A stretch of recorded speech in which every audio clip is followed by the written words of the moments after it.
Iyahang pulong. O karon may sunanhita sa ato ang praise report. So ang kamaayo sa Ginoo mga igsoon ang ayan gid pud nato nga unsa na isugilon, i-share mga igsoon. Amen. O kinsa man ang una nga mohatag sa iyahang praise report. Praise the Lord. Mga duha lang siguro mga igsoon or katon time.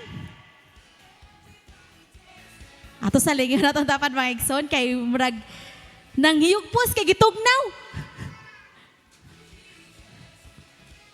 Na mga igsoon, o kung wala mga igsoon, ato sang paminawon ang praise report ni Brother Klein.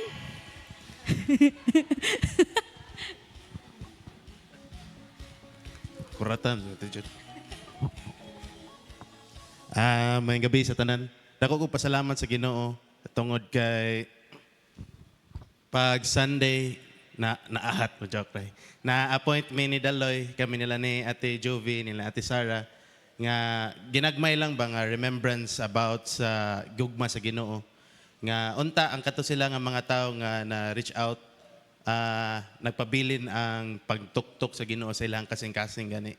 So bless kay mi sa mga jammers ato nga gigamit po sa Ginoo nga daghan-daghan kay abi na mo di ba uwan man taw kay Daloy.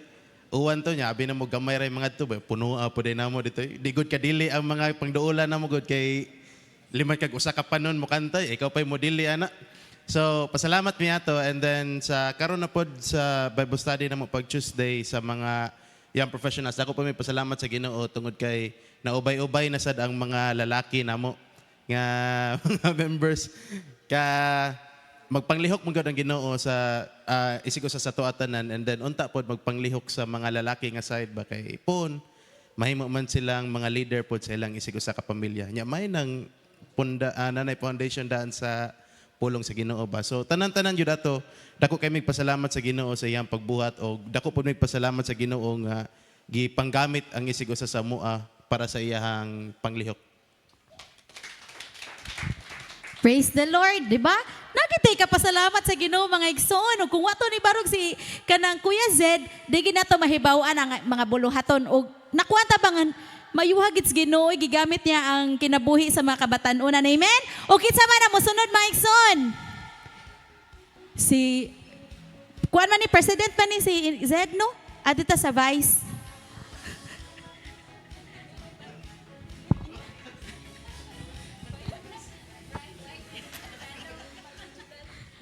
Si Judalon dato. Ang gabi sa tanan di sa nako pakyasan pagpasalamat si Lord kay sa nga ni wala bitaw nagkulang pag-remind sa to nga every time may lockout ta mag-pray ta for protection kay last week lang ba last week kay salamat jud kay ko kay sa nga ni di ba hadlok man na labngan ang umapad kay speeding ang cars ana padulhog o kanang pasaka nya ang nahitabo kay giilisdan ako kung sapatos o kanang naay heels gamay nya namnay plant box karon pagtikang nako kay wo kabantay nga natipas day akong tiilo nya naay motor nga ning ana nya naana ko ba motor ni pipip og maayo ang motor nya. Salamat ko kay pag-ana jud ako na ko in Jesus name niya. Akong mga tapad kay ako ra jud day nakuha nato wala ko nakakabantay ba nga naday speeding nga motor niya. Kuan pod nakaduhaan na siya pag plastic yapon. Pag plastic kay kuan sa kalutaw bitaw sa utok sa daghan og gihunahuna ba kay wala ko kabantay nga nanaday udot ko sa kuatubangan duha ka buk naglinya. O niya, o kabantay nga ansay nga na, ni overtake na dahi siya ba niya, nana siya sa akong tungod o kalit niya. Muto siya, salamat ko kay kanang magsigi og, kuan bang, kauban ako sa luyo kay ni nga na, miss. Salamat ko sa Ginoo kay anang iyang protection na kanunay, niya ang provision iyang ginatagbo per me o pasalamat pud ko sa Ginoo kay nakita nako nga nagmadasigaw ng mga kabatanunan katong sa tuya pag Saturday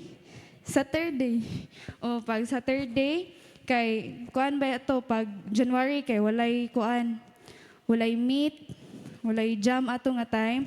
And then ang amo ang pagbalik sa jam kay dili pa jud kanang nagtapok ba, so ang nahitabo kay kami ni reach out ana nya maka-bless kaayo kay kanang bisan manghara nami kami manon tagag si Quinta. Pero kung ano siya, mapasalamaton mi sa Ginoo kay gatagan mi pabor sa ulan. Wala ni ulan. O gatagan mi og pabor nga kanang ubay-ubay mi na bakanti jud among mga schedule og sa tanan-tanan na ngayon siyang pasidunggan. Amen. Praise the Lord. Glory to God kay mga igsoon sa mga testimony, sa mga praise report nga atong nadungog. Grabe gid ka powerful sa atong Ginoo mga igsoon. Amen. Busa ko natay mga kanang kuan, mga ikapasalamat mga igsoon nga makadasig sa uban, digi na nato kanang kuan, keep it to ourselves. Ato jud nang ipasundayag. Amen. O karon mamarog ta mga igsoon.